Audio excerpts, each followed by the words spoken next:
여러분 안녕하십니까. 이진곤TV입니다. 시사논평 2심 전심 오늘 이야기 시작하겠습니다. 오늘은 우리 김태원 박사님을 모시고요.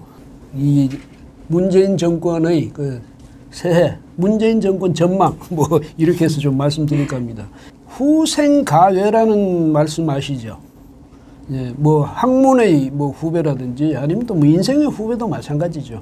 두려워할 만하다 이 말입니다. 왜?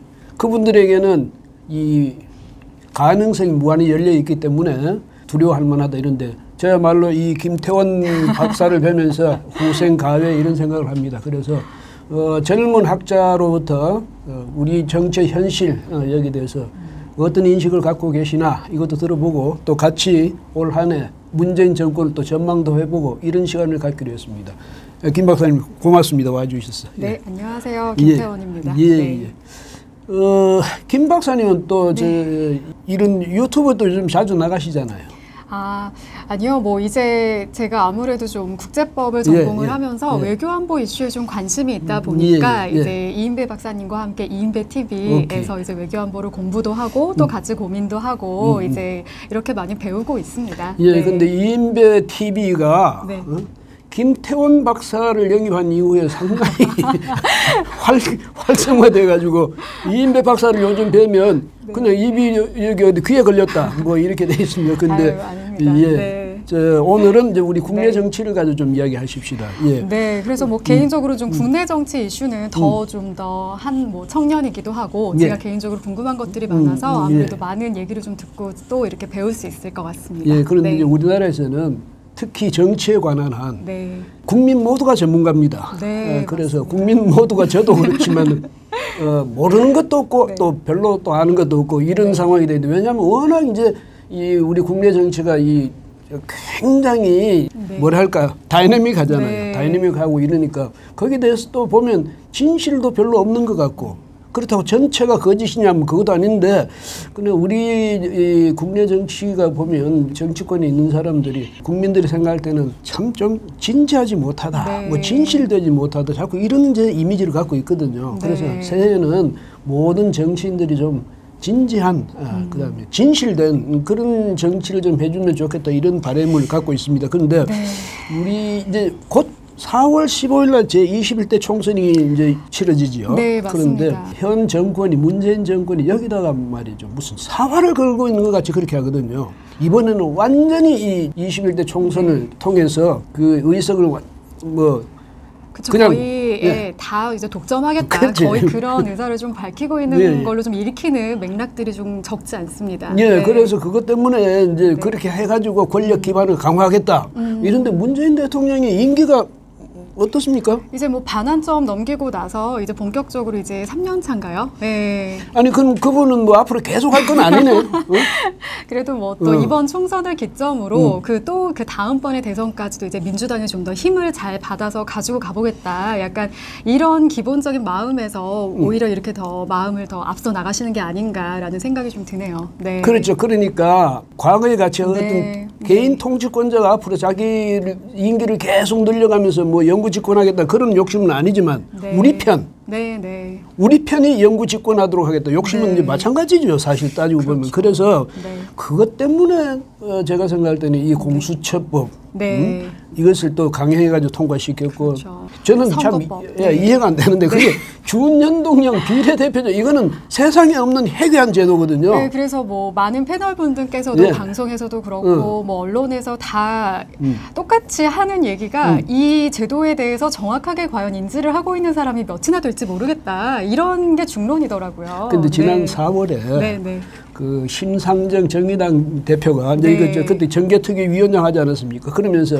그게 도대체 앞으로 비례대표 그럼 계산을 어떻게 되는 거냐 이랬더니 몰라. 그거 말 필요 없어. 국민은 말해줘도 몰라. 맞아요. 그래서 좀 이슈가 많이 됐었죠. 아니 근데 그거는 사실 말하자면 우리 헌법 취지에 위배되는 거 아닙니까? 왜냐하면 국민이 투표를 했는데 그 내 투표 결과가 어떤 식으로 나타날지는 전혀 모르는 채 투표한다. 그게 있을 수 없는 일 아니에요.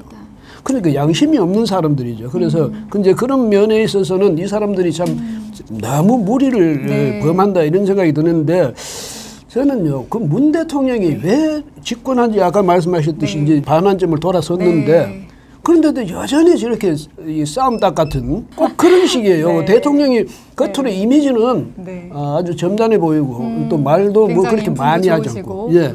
아주 그렇게 여유로워 보이는데 네. 정치 행태를 보면요 굉장히 각박하거든요. 그래서 제가 볼 때는 어떻습니까? 이게 꼭 아직도 민주화 투쟁을 하는 그런 투사 같은 그러니까 지금은 그럼 무슨 뭐 야당들하고 권력 투쟁을 하는 그런 투사인지 모르겠는데 네.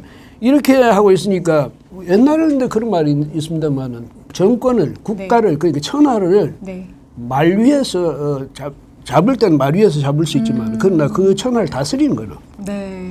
그 말 위에서 다스릴 수 없잖아요. 그렇죠. 계속. 그러니까 지금 말하자면 그럼 옛날의 말이니까 지금은 전차 위에서 뭐 이렇게 다스릴 수는 없잖아요. 그렇죠. 그거 어떻게 생각하세요? 근데 문재인 대통령의 이 행태가 거기 아무래도 이러한 지금 상황은 또 이제 공수처랑 또 예. 연결이 더 많이 되는 것 같아요. 예. 그래서 지금 뭐 문재인 대통령은 필두로 민주당과 여당에서 어떻게든 공수처법을 갖다가 이렇게 만들려고 하는 게 결국 말씀하신 것처럼 무소불위의 힘을 좀 가지려는 그냥 하나의 행태로 보일 수 있다라는 그런 비판을 다 알 텐데도 이렇게 계속 강하게 밀어붙이고 좀 추진한다는 게 과연 공수처가 이렇게 흘러간다면은 그 다음 전망을 좀 우리가 어떻게 예상을 할 수 있다고 생각을 하세요?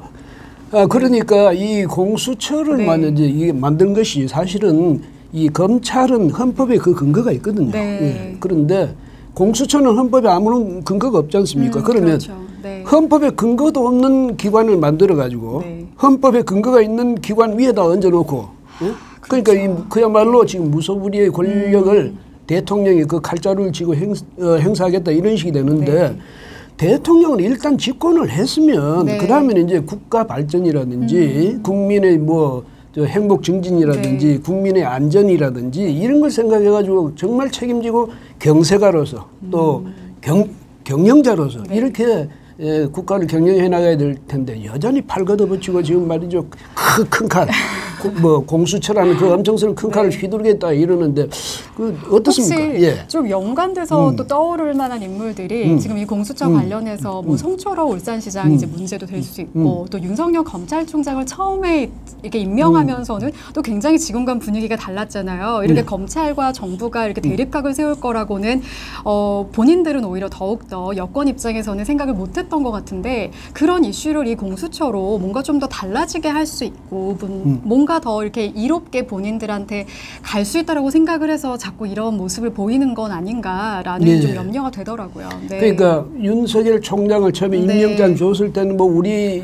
네, 총장 뭐 윤 맞습니다. 총장님 뭐 네. 이러면서 굉장히 기대감을 표했는데 왜냐하면 윤석열 총장이 전에 박근혜 특검 때 그 수사팀장을 네, 했거든요. 기억납니다. 그러니까 그때 같이 우리의 적을 확실하게 쳐줄 걸로 이제 기대를 했었는데 가만 보니까 아군인지 적군인지 이제는 고민을 하게 된 거죠. 대통령이 볼 때는 하필이면 말이죠. 내 측근들, 네. 내 사람들. 네. 이 사람들을 주로 해가지고 지금 엮어 넣고 있으니까 대통령으로서는 이걸 어떻게 할 수도 없고 해서 그렇게 하는데 공수처가 자기들한테는 하나의 해결책이 되지 않을까 이런 기대를 갖고 있는 것 같기도 해요. 뭐냐면 공수처를 해놓으면 이제 앞으로 지금 검찰에서 하고 있는 조국 수사라든지 송철호 수사라든지 또 유재수 수사라든지 이런 거 하면 그거 갖고 와 우리가 수사할 거야 이렇게 갖고 가버리면 되거든. 많은 사건이 다 연루가 되어 있네요. 정말. 예, 네. 이렇게 돼서 그걸 가지고 행사하고 싶어서 그런지 모르겠는데 제가 생각할 때는 공수처 그렇게 믿고 공수처가 이제 너무 비대해지면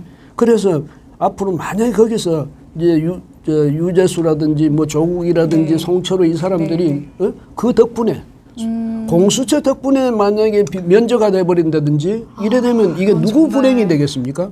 국민 불행이 되는 거죠. 예, 국민 불행인데 그리고 본인한테도 제가 볼 때는 결과적으로는 전혀 이득이 될 게 없을 것 같아요. 오히려 그런 권력의 비대화되면 사실은 문재인 대통령 잡는 공수처가 되는 거 아닌가 이런 생각이 듭니다. 예, 그래서 자기가 이 뭐냐면 권력을 너무 비대하게 만들어가지고 그걸 행사하게 되면 왜 그런 생각이 하냐면 대통령 자기가 어떻게 한다는 것보다는 그렇게 막강한 권력을 갖고 우리 편은 다 봐준다 이렇게 돼버리면 그 우리 편이라는 사람들 대통령 주변에 있는 요즘 무슨 충 이런 말 유행하대. 그렇죠. 각종 신조어죠. 이것도 이제 권충 그러니까 권력충 뭐 이런 사람들이 주변에 있는 사람들이 전부 이래도 괜찮네 해서 전부가 만약에 자기 나름대로 권세 자랑을 하기 시작하면 그 폐단이 어떻게 되겠습니까? 계속 쌓여가겠죠. 그거는 결국 나중에는 걷잡을 수 없어서 해결 방법을 그 누구도 좀 강구하기가 어려워질 것 같아요. 예. 네. 그래서 김 박사님 저기 어디죠? 그 옛날에 난지도 요즘 그 하늘공원입니까? 네. 예, 그게 옛날에 난지도가 쓰레기 처리장일 때 보셨습니까? 정확하게는 기억이 안 나고요. 뭐 이제 기록이나 뉴스나 이제 이런 걸 통해서 접하고는 있죠. 그게요. 네. 그게 산이 아니라 쓰레기 산이에요. 그게 쓰레기가 그 정도로 모여서 산이 됐는데 그 일단 쓰레기를 모아가지고 할 때는 그냥 계속 갖다 거기 붓기만 했지. 그게 나중에 그런 거대한 산이 되리라는 것은 사실 애초에 생각을 못했을 것 아닙니까? 근데 산이 됐을 때 이제 그건 공의 덩어리죠. 그런데 그것을 지금은 이제 아름다운 하늘공원이 돼 있는데 그렇게 만들기까지 엄청스러운 비용이 들고 노력이 들었거든요. 근데 이 사람들이 만약에 예사로 그 권력 주변에 있는 권총들이 비리를 저질러 가지고 그게 쌓이고 켜켜이 쌓이고 쌓여서 되면 그렇게 비리의 산이 되면 이건 나중에요. 그 처리한 데는 엄청난 힘이 들어갈 거고 그 방식도 굉장히 거칠게 할 수밖에 없거든요. 그런 건 사실은 진짜 그런 부분에 있어서 오히려 국력 손실이 가져오게 되는 거고 굳이 그렇게 잘못된 방식으로 에너지가 낭비되는 결과인 거잖아요. 그런 거를 보면 이번 뭐 공수처도 그렇고 또 선거법 부분에 있어서도 이런 이슈들을 이렇게 가볍게 넘길 만한 사안은 아닌데 여전히 딱히 뭐 대안을 내놓을 수 없다라는 부분에서 좀 답답하네요. 예, 그래서 이제 저는 오히려 뭐냐면 문 대통령이 자기 권력을 강화해서 자기들 기반을 권력 기반을 강화하고 안정화를 뭐 기하겠다 이래서 무리하게 제도를 만들고 제도를 왜곡시키고 그냥 힘 자랑을 해가면서 이렇게 하는데 이게 공수처가 되면 아마 거기서 또 이제 살벌할 겁니다. 아마 제 생각에는 왜냐면 우리 편 다 봐줘. 근데 쟤들은 좀 고생시켜 뭐 이렇게 만약에 된다면 이제 국가가 앞날은 또 어렵지만은 문재인 정권의 앞날도 정말 이제 난감해질 거다 이렇게 생각을 해야 돼요. 그래서 옛날부터 절대 권력은 뭐 절대 부패한다는 이야기가 있지만은 절대 권력은 반드시 끝에 가면 안 좋은 결과가 나오거든요. 그래서 그런 점에서 볼 때 문재인 대통령이 뭔가 지금 방향을 잘못 잡고 있다. 뭐 우리하고는 상관없어요. 자기들 방향을 잘못 잡고 있다는 거예요. 그래서 뭐 민주당이 이번에 이걸 통해서 준연동형 비례대표제 됐으니까 자기들이 이제 이 원하는 방식으로 의석을 확보는 못하겠지만 이제 정의당 같이 이래 군소정당들 키워가지고 우리 편 만들어가지고 이제 의회를 장악하겠다 이것 아니겠습니까? 근데 언제까지나 내 편은 없습니다. 맞습니다. 그다음에 요즘 말하지만 추미애 장관이 들어갔으니까 완전히 이제 검찰을 장악할 수 있다. 윤석열 압도하고 검찰을 뭐 장악. 근데 추미애 그 사람은 정치적 저 꿈이 없는 사람입니까? 언제까지나 다 또 개인적인 그런 생각에 따라서 또 다 언제든 변할 수 있는 거죠. 그러니까 저 추미애 장관도 뭐 이제 임기 2년 조금 더 남은 대통령한테 무한 충성은 못할 것 아닙니까? 왜냐하면 또 자기 앞날도 있으니까. 다른 정치인들도 마찬가지예요. 그래서 이런 걸 보면 문재인 대통령이 나중에 오히려 외돌토리가 되지 않을까 그런 생각도 드니까 저는 생각할 때 그렇습니다. 딴거 저 대통령한테 바라는 게 아니고 상식. 우리 민주 시민의 상식 그걸 바라야지. 이 뭐냐면 민주 정치에 있어서 가장 우리가 기념하게 요구되는 게 뭐냐면 대한민국적인 상황에서 그동안에 자기들도 입으로 주장했던 것이 대통령 권한의 분산 아닙니까? 그렇죠? 그렇죠. 집중된 권력을 잘 분산시키는 게 바로 이제 정치 민주화. 이거를 내놓고 있는 거죠. 그렇죠. 대통령의 권한을 분산시키고 우리가 모두가 이제 같이 정치를 같이 하는 정치. 여야가 같이 하는 정치가 되거든요. 이 사람 입으로는 맨날 협치 이러면서 할 때는 나 혼자 할 거야 이렇게 되는 건데 이런 행태는 이제 앞으로 좀 버리고 정권이 이제 말이 다 돼가잖아요. 임기가 다 돼가니까 이때 마무리를 정말 잘하는 그렇게 되면 이제까지 쌓였던 적폐도 좀 면할 수가 있는데 끝까지 고집하다가는 부러집니다. 맞아요.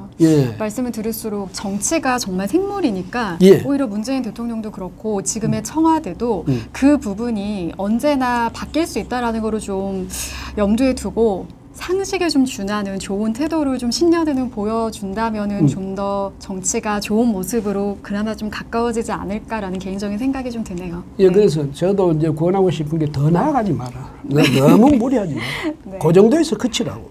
이런 말씀을 꼭 드리고 싶은데 그게 국민과 대통령이 함께 사는 길인데 자꾸 기어이 자꾸 들어가겠다면 그럼 혼자 나가세요. 이럴 수밖에 없잖아요. 이래서 그런 점에서 문 대통령도 뭐 자기들 안에서는 머리가 좋은 분이다. 뭐 사법연수원 2등 졸업했다. 뭐 그걸 굉장히 강조하고 이러던데 그 정도는 머리가 좋은 분 같으면 국민이 뭘 원하는지 어떻게 가는 것이 자기의 명예를 살리고 또 나라를 살리는 길인지 다 알만한 분들 아닙니까? 그래서 그런 면에서 이제 저는 부탁드리고 싶은 게 그겁니다. 네. 이제 그 스스로를 살리려면 또 국민을 살리려면 이제 그만큼 나가라 이 말이죠. 그만큼 더 이상 나가지 마라. 이건데 김 박사님도 그 우리 이 현 정치 행태라든지 뭐 정치 상황 이런 걸 보시면서 또 문 대통령의 그 리더십 스타일 이걸 보시면서 뭐 한마디 해주실 말씀이 있습니까? 저도 뭐 제가 뭐 감히 뭐 무슨 뭐 말씀을 드린다기보다는 그냥 딱 그 표현이 굉장히 와닿았던 것 같아요. 이제 뭐 여야를 떠나서 상식에 준하는 정치를 한다는 게 이만큼 또 어려운 거구나라는 생각도 들지만 나에게 적용했던 기준과 나에게 적용하는 기준을 좀 가급적 그 수위를 좀 잘 맞춰가고 좀 내 편이 아닌 다른 사람들의 얘기를 듣는 자세는 어떤 정치인한테도 참 요구되는 기본 중에 기본적인 자세인데 이걸 실천한다라는 게 이만큼 어렵구나라는 생각이 들면서 좀 그에 가까운 모습을 새해에는 좀 지난 시간들보다는 자주 볼 수 있었으면 좋겠습니다. 예, 그래서 문 대통령과 그 주변에 있는 분들 뭐 우리는 이제 이렇게 사실 나이가 많이 들었지 않습니까? 그러니까 욕심을 비우고요. 여기 지금 김 박사 같은 이런 젊은 분들이 이제 앞으로 이 우리나라를 그 중심 세력에 대해서 이끌고 나갈 이런 젊은 사람들인데 아까 처음에 모두 말씀드린 것처럼 후생 가외입니다. 그래서 대통령 혼자 잘난 게 아니고요. 오히려 우리의 이 대한민국의 미래를 생각해서 이 젊은 사람들의 이 말씀에 좀 그 충언에 귀를 기울여주면 좋겠습니다. 예, 여러분 오늘은 여기까지 하겠습니다. 김 박사님 오늘 고맙습니다. 네, 감사합니다. 예.